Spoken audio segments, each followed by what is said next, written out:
Okay, so I'm going to share this really quickly. I just got the thing that I am live. So I'm going to go to Facebook and share it because I didn't even announce this. I kind of asked a question yesterday in the GLS group and asked if they would like me to do a pre-record or a live. No one really cared. So I am just going to do a live, and it might be interesting because all of my older four are right now with my husband are in Chicago soul winning. We have Chicago soul winning once a month. And so they are there. And so I have the four younger ones here. So I might have some that kind of slip in and out, but that's the beauty of doing lives. Who knows what's going to happen. I planned it though, so that I would give Hannah her nap when we were here. She's used to sleeping here because we're here every day, all day on Sunday, and she takes naps here. So she's pretty used to it. So she is currently asleep. So let's keep our fingers crossed that she will sleep through all of Gently Led Sisters.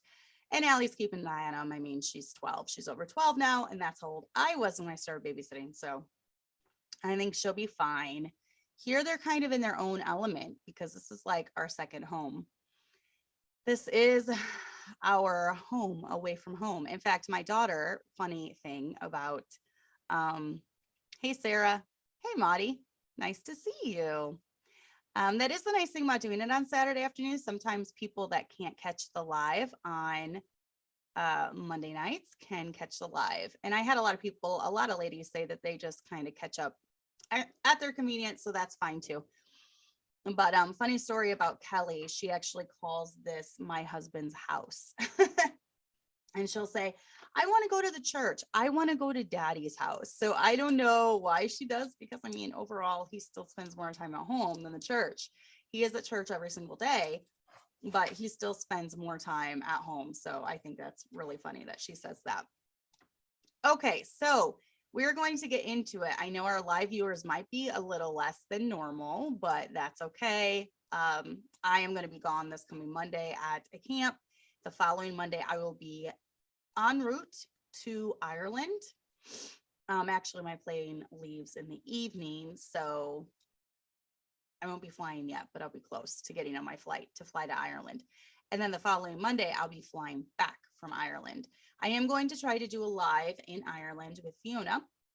And if anything, you guys will just like that because listening to her talk, I love listening to them talk. So they have such nice, pretty accents. I feel like as Americans, we have very, very boring way of speaking. Even the way that they say things just sounds better. I feel like Americans are just plain and boring, and our language is just plain and boring. You listen to other languages and you're like, those languages are so beautiful. And then we've got the American language. And I know we have different accents even in America. I'm just Yankee. I'm Northern. So I kind of have more of a Wisconsin accent. Like when I say Chicago, I say it like a Northerner, but other people have such a prettier way of talking. So anyways, let's get back and let's get into the topic now that I've shared it, and hopefully some more will be jumping on here. So I wanted to talk today about being a happy mom and how it is all about perspective. And the reason is I was actually looking at my website. I was updating the family picture on my website, and I was kind of looking at some of my old blog posts. And sometimes when I even read my own writing, I'm kind of like hit upside the head by, wow, that like convicts me now even. And it's a good reminder to me sometimes, even when I'm reading my own writing. You know, we tend to forget stuff as we go through life. We tend to forget how things used to be. We tend to forget maybe our perspective at different times in our life. So I found a blog post, and it is called, I'm going to read it, The Joy Thief. So I was reading through it, and it reminded me of why I wrote it when I was a young mom, and I did not always have the correct perspective in my life, especially when I had 3 kids that were 3 and under. It was a very hard time of my life. And I'll read the blog post, and then I'll kind of tell you the story that came to mind that inspired this blog post and kind of how it changed my perspective, and things did start to get better from then on out. So I wrote this on May 8th, 2019, and it was called The Joy Thief. From the time that Claire was a child, she dreamt of being a mommy. She would play with her stuffed animals and baby dolls for hours, rocking them, singing to them, and putting them to bed. She loved dreaming of the day when she would walk down the aisle, marry her Prince Charming, and have her first baby. She wanted nothing else in life. Much to her delight, everything went just as she had planned. She got married young, and with stars in her eyes and joy in her heart, she entered married life with high hopes and expectations. Imagine her and her husband's delight when, just a month after her wedding day, she took a pregnancy test and a positive showed up within minutes. She couldn't be happier. Life was perfect, and nothing could take away the joy that she had. 9 months the day after her wedding, Claire became a mommy. As she gazed into the perfect face of her newborn son, she felt deep, overwhelming love wash over her. Nothing could take away her joy. Nothing. So she thought. Reality hit as soon as Claire came home from the hospital. The baby boy cried all the time. He was asleep the whole day and then awake the whole night. Claire's milk came in. She was engorged and in pain. Her baby wouldn't eat, so she had to pump and try to feed him the milk in a tiny bottle. She had to have blood tests because he was so jaundiced and it wasn't getting better. She was tired and sore and a little bit in shock. This is not what she had imagined. The blog she read never shared this side of motherhood. All she had read had made her think that breastfeeding was going to be the most natural, wonderful thing in the world. No one told her that a baby born a month early might just want to sleep all the time and never eat. No one told her about the engorgement and the constant letdowns and the nursing pads and the pain and the struggle that breastfeeding would be. She started comparing herself to other mothers. What was her problem? Susie from the wildly popular mommy blog didn't go through all this trouble. Something must be wrong with her. She felt a little of her joy slipping away. Then Claire got pregnant again, only 4 months after her first child. She now had a fussy 4-month-old and nausea and sickness on top of that. She felt awful most of the time, yet she still had to cook and clean and nurse and take care of a baby. She read of other moms in the same situation. They were handling it with grace, while she felt like she was falling apart. Surely something was really wrong with her. She felt more joy slipping away. A few years into her marriage, Claire was pregnant with child number 3. She felt like she muddled through each day, every task mundane to her. No one told her or prepared her for the tedious tasks of being a stay-at-home mom to little people. She felt like all she did all day long was wipe snotty noses, change diapers, cook, clean, go to sleep, clean up vomit, wipe some more noses, and do it all over again the next day. Everything she read about being a stay-at-home mom was about the blessings of staying home, how joyful they were to be able to stay home, how rosy life was, how perfect their little family was. Claire looked around her house. She looked at the strewn papers everywhere, the toys, the crackers, the dust, and the grime. She couldn't even keep her house clean, much less her kids. What was wrong with her? Compared to other moms, she was really failing, and even more joy slipped away. Life continued on. It was hard, so hard. Nothing had prepared her for the sheer exhaustion that motherhood brings. Nothing prepared her for the long, grueling hours of being up with a puking child or grocery shopping with 4 little kids. Nothing prepared her for the mommy guilt. Night after night, she would lay staring at the ceiling, knowing that she should be sleeping during the hours her kids were, but feeling crushed by despair and guilt that plagued her heart and mind. What if she was messing her kids up? What if she wasn't enough? And surely she wasn't enough. I mean, everyone on social media had it together so much more than her. They were happy and beautiful homes and perfectly groomed children, no dirty houses there. Everything looked pristine and spotless, and she could even smell the aroma of cookies through the phone screen. She was such a failure. And so the joy slipped away. Gone was the sparkle in her eyes. Gone was the stardust and the happy feelings and the happiness that used to flood her heart. Gone was the joy, and she hated herself for it. Until the day came when she was reading through Isaiah. Even with Bible reading, she felt like a failure because she didn't even manage to get to that every day. She tried, oh, how she tried. But between homeschooling and cleaning and cooking and being everything for her kids, she often failed at even finding time to open her Bible. But somehow she had managed to make it to Isaiah in her Bible reading, and she stumbled across Isaiah 40:11. He shall feed his flock like a shepherd. He shall gather the lambs with his arms and carry them in his bosom, and shall gently lead those that are with young. Claire read it again and again, and suddenly a spark lit in her heart. The verse reached into her very soul and breathed life into it. God saw, God understood. He knew that mamas needed to be led gently. God understood how very hard the job of being a mama was. Claire thought back over her life as a mama. She remembered how in each situation where she lost a little bit of her joy, it was always when she was comparing herself to someone else. She never felt good enough compared to Susie down the street. She never measured up to Diana. She always felt bad when she saw pictures of Laura's kids. Her house was never clean enough, never cute enough, never decorated enough. She was never thin enough. So many moms she knew lost the weight as soon as they had the baby. She gained 10 pounds with each pregnancy. She sighed and then shook her head. Why was she always comparing herself to other moms? God said in Isaiah that he would gently lead those with young. He didn't say, I will lead those that have it all together, or I will lead those who are perfect at this mother thing. No, he said he would gently lead those that are with young. He saw every mama, and he was going to lead all of them gently. Claire's joy didn't magically return after reading that verse, but it woke her up.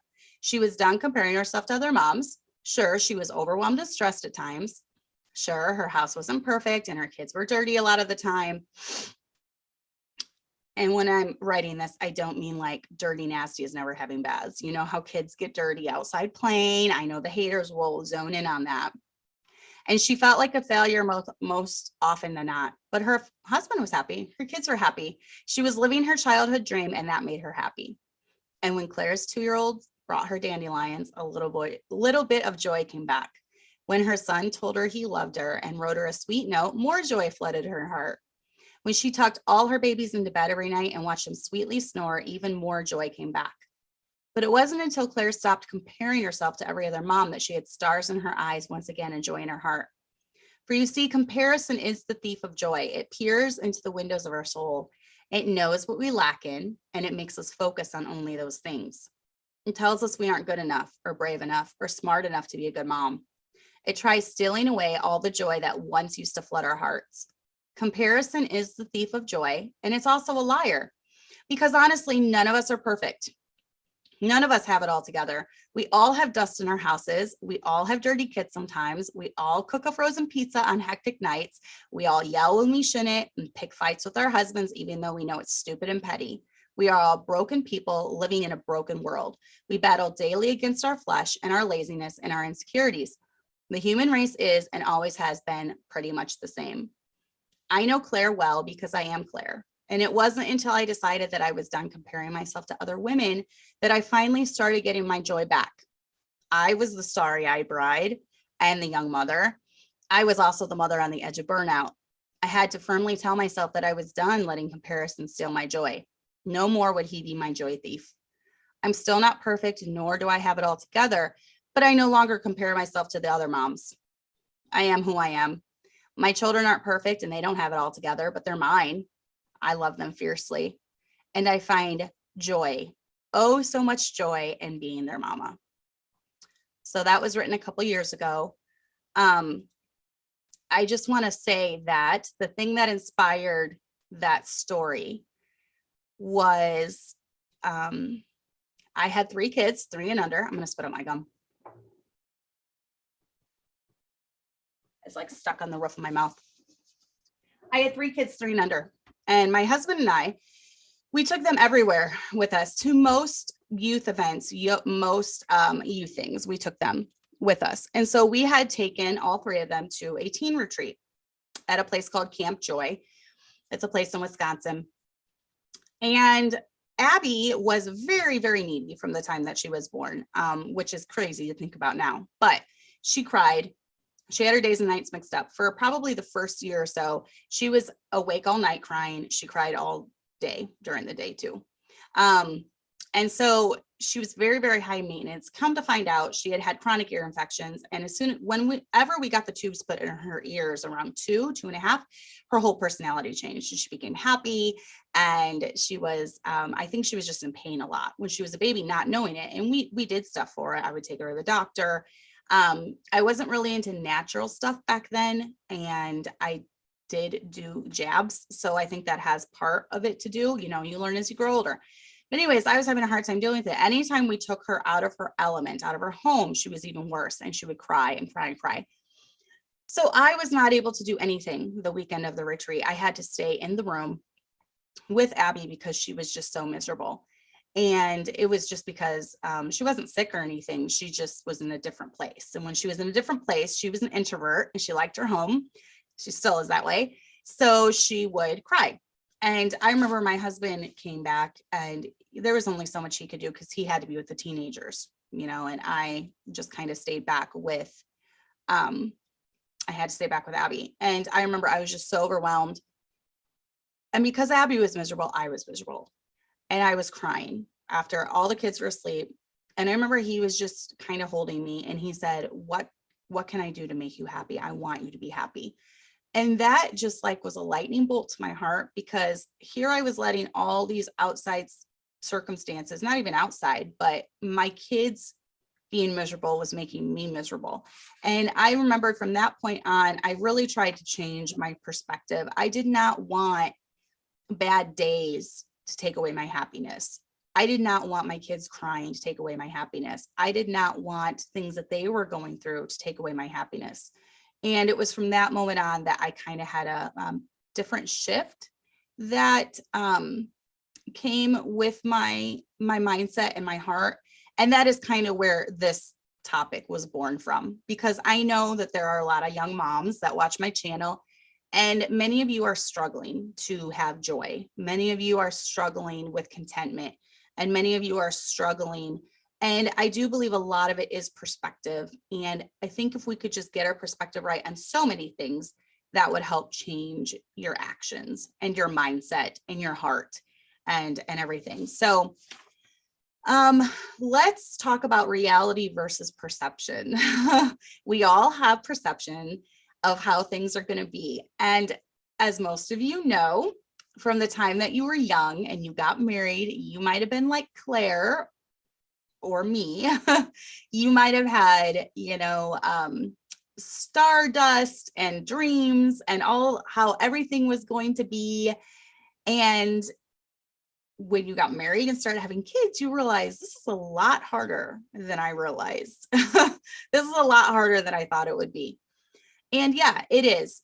But I think part of the thing of just learning to get your perspective right is to just accept that it's going to be hard and then embrace it. Embrace the hard things.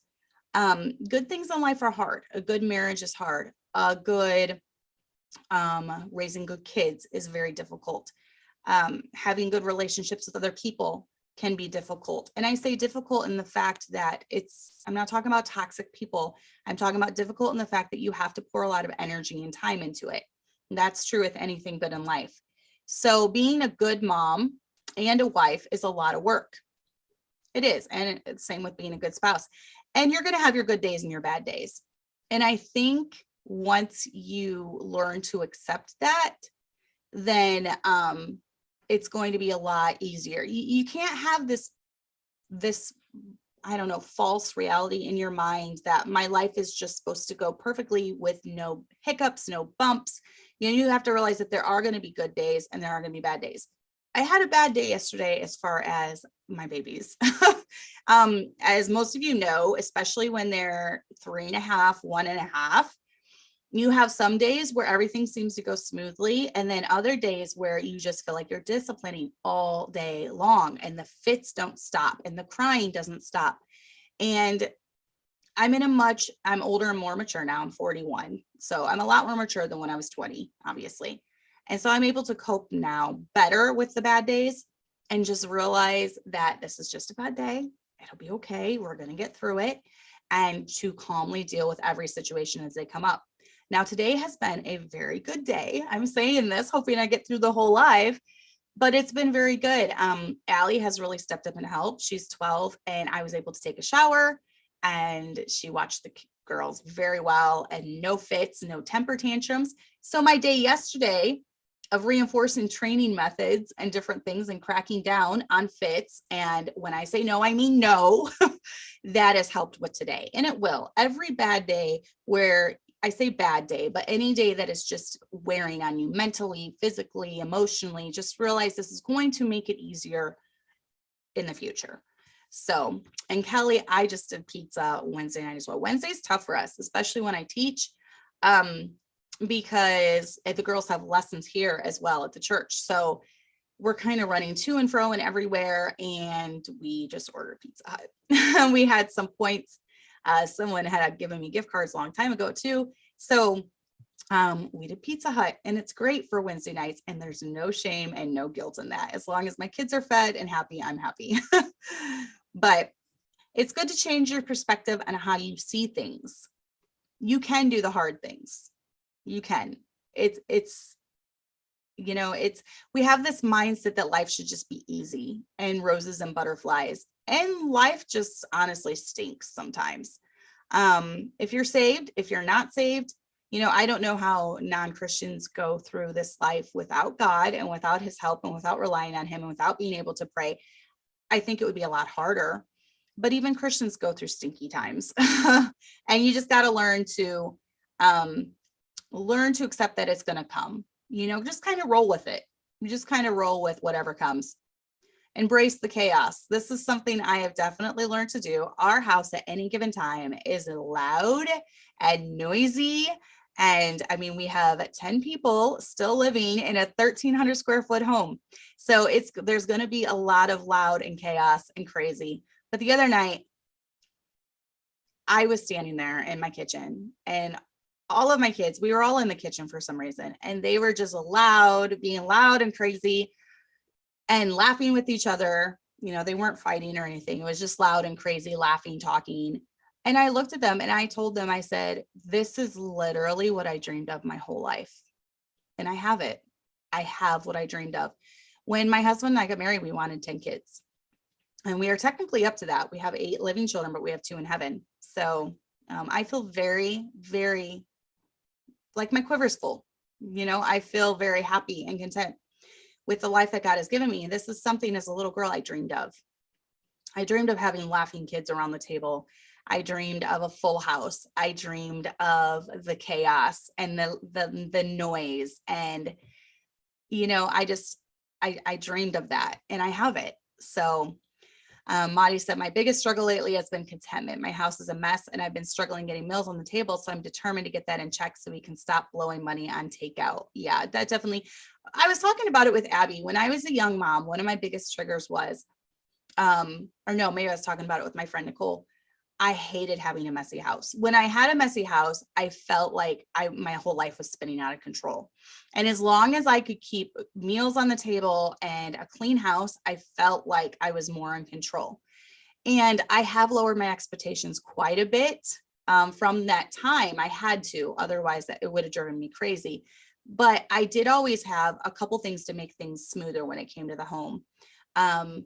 You just need to set aside a week and do a deep clean, purge your home, get rid of the clutter, get rid of the junk, have it basically clean, clean from the top to bottom during that week, the bathrooms, the kitchen.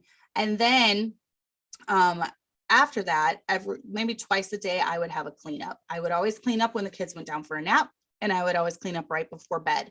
That way, when Dad got home, the house was clean. And then when I woke up in the morning, the house was clean. So that was really important to me. Once I got on that schedule, that definitely helped alleviate a lot of the stress. So, but soak in the good moments. Don't let the bad moments overtake your heart or mind. You can't just obsess. I could have laid in bed last night and obsessed over, oh my goodness, it was such a hard day with the babies. Is it going to be like this for the rest of my life? I just can't see a way out. They're always going to be this needy. You can't do that to yourself. And I feel like when you just take each day and roll with it, whether it's a good day or a bad, enjoy the good days, roll with the bad days, and then just let it go. Every day. I love the quote by Anna Green Gables where she said something along the lines of every day is a new day. It's fresh without any mistakes in it. And that's not the exact quote, but I love that attitude. I try to have the Ann attitude as I going through life. So Julia said, I've been struggling with housework since getting pregnant again. I stayed up until 11 last night, finally getting the living room and dining room cleaned and decluttered. That's a nice feeling. There's some exhaustion, which is like mental exhaustion when you've been dealing with disciplining and homeschooling and training the kids all day. And then there's physical exhaustion, which I like better because it's an exhaustion that you get after something has been accomplished, like cleaning a deep cleaning a room. That's a really, really good feeling.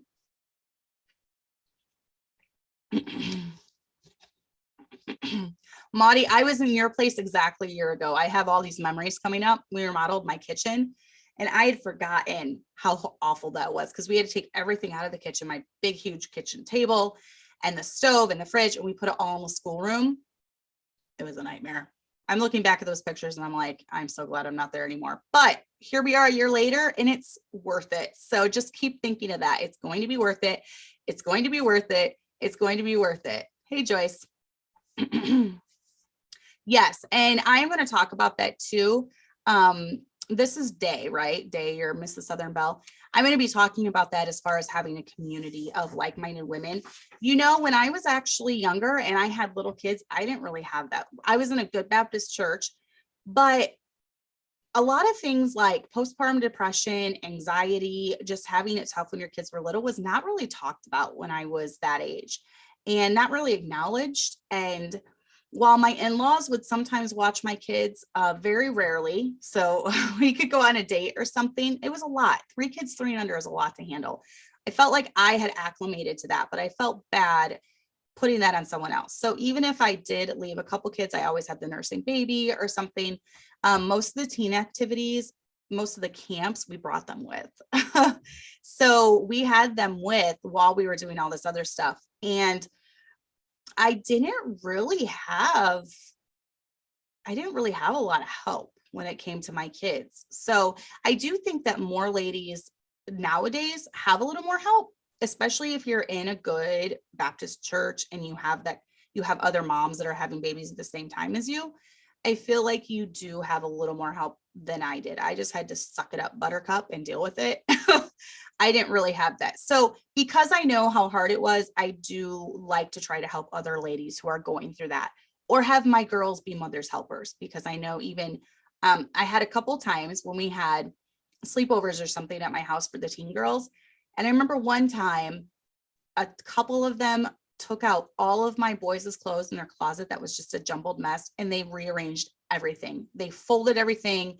They arranged it by like shirts and pants and, you know, underclothes. And then they cleaned out the whole closet in the whole room. And I almost wanted to cry. That was such a blessing to me. And they don't know how much now they do, because they all have little kids. They probably know now, but back then they didn't know how much that encouraged me. So even something small like that could be such an encouragement. So yeah, Amber, it was suck it up, buttercup for me the whole time. Yeah. Yep. I know I went live today early. Okay. So sorry. Yeah, Sarah, that's a lot. 4 pets would be a joy thief. That is a lot. Yeah, that's too much. Okay. So yes. But back to the outline. Just take one day at a time. That's one of my biggest advice for young moms. I feel like if you think of it as my kids are never going to get older, I'm always going to be cleaning up after them, I'm always going to have to discipline them. If you think of it that way, that's going to overtake your thought process, and it's really going to discourage you. You can't think that way. Once I realized as a young mom that I had to just take it day by day and not think long-term as far as I'm never going to be out of this is always going to be my life, because that tends to be very, very discouraging. I just took it day by day. And then before I know it, I have a 20-year-old, a 19-year-old, a 17-year-old, a 15. What is going on? Now they're so old. And I'm thinking, that went so fast. Where did that time go? And you'll be there someday. Believe me, you'll definitely be there someday. But yeah, happiness is not something that just happens. You aren't born happy or unhappy. Happiness is a choice that every single one of us makes. Every single one of us makes that choice. Maudie asked, do you know if there are any Baptist churches with y'all's view on modesty and letting the Lord plan your family in our area? We're in Anniston, Alabama. Oof.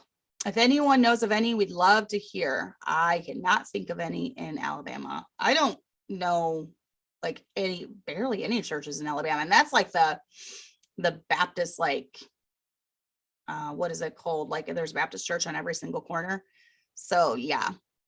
And then Cynthia said, freezer meals are key. Have a day to make several, and then your dinners are a breeze. A lot of people do that. That never really worked for me, but a lot of people swear by that. And that is a good method if it works for you. Find what works for you and then do it. When I was younger, a lot of stuff was just planned around, I did a lot of pasta dishes. A chicken pasta dish is super easy to make. I did tacos every week. I did homemade pizza every week. I did spaghetti about every other week. So I had a lot of easy meals that were my go-tos. Hey, Amanda. So that was one of the things I did when my kids were real young. So happiness is a choice. Realize your most important work. And obviously that is raising godly children at this point in your life. That is raising godly children. So all other things can come to a standstill if needed. And just like Amanda has had sick kids this week. So she's kind of had to put some other stuff on the back burner and just focus on her kids. And there will be weeks like that. If you just wallow in, oh, my kids are always sick, they're never going to get better, woe is me, everyone gets sick. Everyone gets sick. Everyone goes through times in their life when their kids are going to be sick, and you just got to roll with it. Take it day by day. You got to roll with it. So realize that there are seasons. Okay. So I can do things that you can't. At 41 years old, having adult children, I can do a lot more than you can. And speaking of Amanda, she's always like, I don't know how you do it all. Well, this is how I do it all. I have older kids that help. And I readjust if needed. But even now, I have an older kid that's helping. So if I was trying to do Gently Led Sisters right now with my 3.5-year-old and my 1.5-year-old in here, it would be chaos. And so I probably just wouldn't do it. And so you might not be able to do something like that having little kids, but your season will come. I could not have done this back when I had 3 little kids. It's only, I could not have taught piano lessons back when I had 3 little kids. That was a different season. I did not start teaching piano for a side income until about 5 years ago. No, Lana's 8. She was almost 2. So 6 years ago, 6.5 years ago is when I first started. So by then I had been a mom for, over 14 years before I started having something that could bring side income in. So realize that there are seasons. And this is where the comparison comes in. Don't compare yourself to other moms. Other moms are in different seasons than you. So, you might not be able to counsel older ladies. You might not be able to have a side income. Don't compare yourself though, because that is the thief of joy for sure. And then deal with past baggage. I think that all of us have some sort of, we've all had areas in our upbringing that are painful to us. And I think that when you become a parent, it brings all those things to the surface. And so I would definitely recommend dealing with past baggage. I had to wade through quite a bit. Just when it came to painful things in my life, such as losing my dad at 17, and even just some little areas, the way we're raised, our parents aren't perfect. There's things that happen that maybe shape our perception. And so when you get married and you have kids, that's kind of when it all comes to the surface. And I'm a firm believer in dealing with it, because when you don't deal with it, it tends to fester and then it comes out in other ways. It's going to come out in some way if you don't deal with it. Is being a mom triggering something that happened in your upbringing? Maybe the way you were raised, maybe you had some toxic people in your life. Maybe you had a hard upbringing with your mom or your dad, or, maybe there was some things going on that weren't ideal. Well, if it is, acknowledge it, deal with it, and then aspire to be different. So in my life, I've had kind of a motto for the last 10 years or so, and that is, anything bad that has happened in my life, the last thing I want to do is become bitter about it. I don't want to dwell on it. Who wants to dwell on bad things that have happened? I don't want to become bitter. I've seen what bitterness can do. And I don't want it to be in my mind all the time. So what I do is what was that for, Amanda? So what I do is I take the bad that happened in my life and I do the opposite. If I was hurt very badly by a friend or a friendship that ended, I take it and I do the opposite with my friends. Oh, thank you. That's nice. I will. That will be so good. See, that's one of the good little things that happens. You guys are so nice. Do you know, every single time I get a lot of nice cards sometimes in the mail, and just nice things that people just do out of the blue that listen to Gently Led Sisters.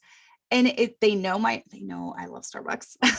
And so they'll have a Starbucks card in there. So almost every time my balance gets down to zero, someone else sends me a nice Starbucks card. So thank you. That's very nice. I had $2 left on the Starbucks card. So I very rarely buy my own Starbucks because I tend to only try to get it when I have the gift cards. So that's very sweet of you. But yeah, that's what I do in my life. I take the bad. If I had a bad experience being raised, maybe something made me feel horrible as a kid. Something was done, it made me feel horrible. I remember that. And I try not to do that to my own kids. Friendships, I try to not do that with my own friendships. Different things that I saw that maybe I didn't like my mom and dad do to each other. I try not to do that to my husband. One of them was the silent treatment. That would make the whole house so like you had to walk on eggshells, and I hated that. So I never wanted to do that in my house. So I don't really do the silent treatment. I just kind of let it all be out there and then we deal with it. So realize that you will mess up, apologize, own up, and do better. I cannot believe Hannah's awake already. I can hear her. Oh, that's going to be fun. And then have boundaries and lines that you won't cross with your own kids. So, I'm not ever going to do this. I'm not ever going to do that. Just have lines and boundaries that you won't cross with your own kids, and think how it was when those lines and boundaries were crossed when you were a kid. I had a pretty happy childhood, for the most part, but every parent messes up. Every parent does things that they wish that they hadn't. And I think it's better when the parent acknowledges that and says, I was wrong in this area. I'm going to try to do better, so surround yourself with a community of sisters. And this is kind of what Day was talking about earlier. And I think this is a very, very good thing that's going on in my generation. I think as moms, we've realized that this thing is hard work and we need each other. We need the community of like-minded people. So, explain your situation to someone that you're close with. Explain the anxiety that you're going through, explain the problems that you're having. And then even if and then once that's out there, you can get the help that you need. But even if you have help, it won't change your heart condition or your perception. That's only something you can do. So you have to decide that no matter whatever state I am in, that you're going to be happy, that you're going to be content, that you are going to embrace the chaos and embrace the mess and embrace the noise and embrace the bad days and embrace the good days and embrace everything that comes with being a mom. You alone are responsible for your happiness. And I think going into marriage, I had this false thought that all my happiness now was dependent on my husband. This is what I've been praying for and dreaming of. And now he was responsible for making me happy. And there are a lot of difficult times, there are a lot of difficult fights, things to work through. Me realizing that he was not responsible for my happiness. Only I was responsible for my happiness. He could not take away the hurt and all the things that I had been through in my past. And he could not, make my life sunshine and roses all the time. And he was going to mess up and say things he shouldn't. And I couldn't make my whole life revolve around him and revolve around, he has to make me happy. He has to make me happy. No, once I got a hold of that, it really changed my mindset and my perception. So yeah, that's a good thing. Julia, she said, keeping my word. Growing up, my dad would always make promises and never keep them. So I'm super careful of what I promise the kids and get real upset if I can't follow through on something. Yeah. And that's a good mindset to have too. It's important to keep your word to your kids, if you promise them something. So that is an area where you learned, you took the bad, and now you're trying to do better with your own kids. So that's a good mindset to have. But yeah, realize where your happiness lies. And first and foremost, that is in Jesus Christ. And if you're not saved today and you have no idea what I'm talking about, like, what do you mean my happiness lies in Jesus Christ? It's easy to believe on the Lord Jesus Christ. He did all the hard work. He died on the cross for us.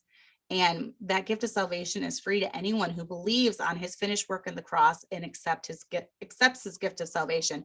So if you haven't done that, please look up The Bible Way to Heaven by my husband, Pastor Tommy McMurtry, and it will be on there how you can do that, because that is the foundation for our lives. Knowing that we are Jesus's child and that we're his, and that he is who we are wanting to make happy, and he is who we are wanting to glorify. That will make all the difference in the world. Also, happiness lies in good relationships. And once again, good relationships are hard to do, right? But don't focus all of your attention on relationships, because people will let you down. Where Jesus does not let you down ever, people will let you down. So you have to keep the right mind frame when it comes to that too. All your happiness should not be put in all your relationship basket.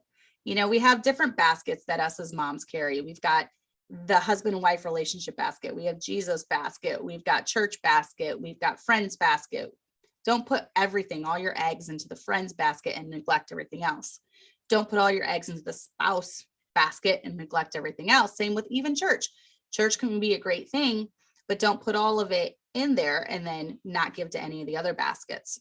So happiness comes from inner peace. Part of inner peace is just contentment.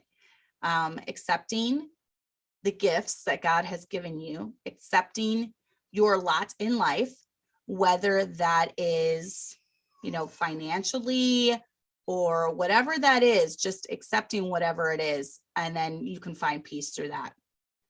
I have often found, especially when my kids were younger, I would really try to focus on the small moments of life.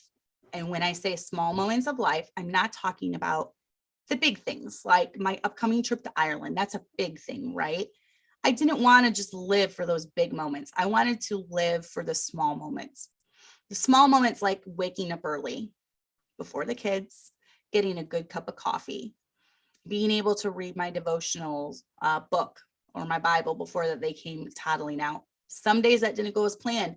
And you know what? When it didn't go as planned, I didn't let it set the tone for the whole day. That's another thing too, with lots of littles. When you have a bad situation, don't let it affect your mood for the rest of the day. Just reset yourself. So your happiness does not lie on outside situations or even what you're going through in life. It lies within yourself. It lies with taking one day at a time and not getting overwhelmed at the thought that nothing will ever be better. It will be better. You will get through it. You will be stronger for it. Happiness lies in accepting your lot in life, whether that's being single, having children, not having children, having lots of kids, having one kid, being rich or being poor. It lies in knowing that you are a saved child of God. And I truly believe that is where real happiness lies. Real happiness lies in the little moments of life, not the big moments. Real happiness lies in the day-to-day things, the day-to-day hugs from our kids and the day-to-day hugs from our husband and the hand holding and the dandelions and the, occasional Starbucks. Okay. The occasional date out with our husband, the little things in life. That is where real happiness lies. And if you change your perception when it comes to just anything in life, maybe you're going through financial hardship. Well, God gave you food on your table, didn't he? God provided your needs. You're not kicked out of your house yet. I used to know someone that would have a prayer request every week in church. The world was ending. They were going to lose their house. They were going to be kicked out. They weren't going to be homeless. They weren't going to have any food. They weren't going to have money for bills. You know what? Those people are still in the same house. They've not been kicked out. They're still here. There's still food on their table. And I don't remember them ever praising God for it. All I remember is the constant worry and complaining and discontentment and the anxiety and the panic. And I just was like, I don't ever want to be that way. We have not been financially, we have not been like rich as far as the world's description of rich. In fact, we're lower income, especially with all the kids that we have. We're considered pretty low income. So we've always had to struggle financially. But once I learned that it was just going to be a way of life and it didn't matter because all my basic needs were met. I'm wearing clothes, I have food on my table. All our bills are met. We're not late for any of our bills. We barely have any debt. We have a roof over our heads. We live on 3 acres of land and we have chickens, and my kids are happy. And when I learned to accept that, not having a lot of finances was just going to be the lot in life, and I learned to just roll with it, we even made up a fun song. Yes, we have no money. We have no money again. That's our song. And we sing it all the time because that's just how it is when you have a big family. If you're good, my husband has never been, his motivation in life is not to make a lot of money. Pastors don't make a lot of money unless you're like Joel Osteen or something, unless you're like a false prophet pastor, right? Pastors don't make a lot of money. So that's never been his goal. And I knew that marrying him. And I'm totally fine with that because God has truly granted me the desires of my heart. I am exactly where I dreamt of being as a little girl. And once I learned as a young mom to just accept the bad along with the good and change my perception that just because I have a bad day, it does not mean I have a bad life. Tomorrow will be better. Tomorrow is fresh with no mistakes in it yet. When you get a hold of that mindset, I think it will greatly and drastically improve just your happiness and your contentment and just anything, when something bad does come up in life, it'll just help you roll with it. So I hope that was a help. I hear my babies out there. So sounds like Allie's keeping it under control, barely. So thanks for tuning in today. I know a lot of people will catch up when they're able to, but I'll miss the live Monday night. I really like doing them with you guys. But I enjoyed today. I enjoyed the interaction, and I'm going to go get a Starbucks now with my babies and then go home and make food for tomorrow at church. We have Abby's little graduation something. We're just giving her diploma, but there's a little party that we're having for the graduates here at church tomorrow. So it's going to be a busy day. And you're right, Julia, that mindset definitely helps when you're in the depths of depression and anxiety too. And just even when I realized after I had Hannah, when I was going through postpartum junk, this won't last forever. I kept telling myself, it'll be okay. It'll be okay. And it was, and it is, and she's 1.5 years. I made it through pretty much unscathed, made it through, but I realized it was just a season. And that has really helped me too. This is just a season. This is just a season. So I'm glad, Maddie. Thank you for joining in. I've never seen your name, so I'm glad that you were able to join the live. So we were a little lower today, but I really enjoyed the conversation of the ones that were in the chat. So thanks for joining, and we will see you. I'll probably have to do another recording next Saturday. So I might do another live next Saturday.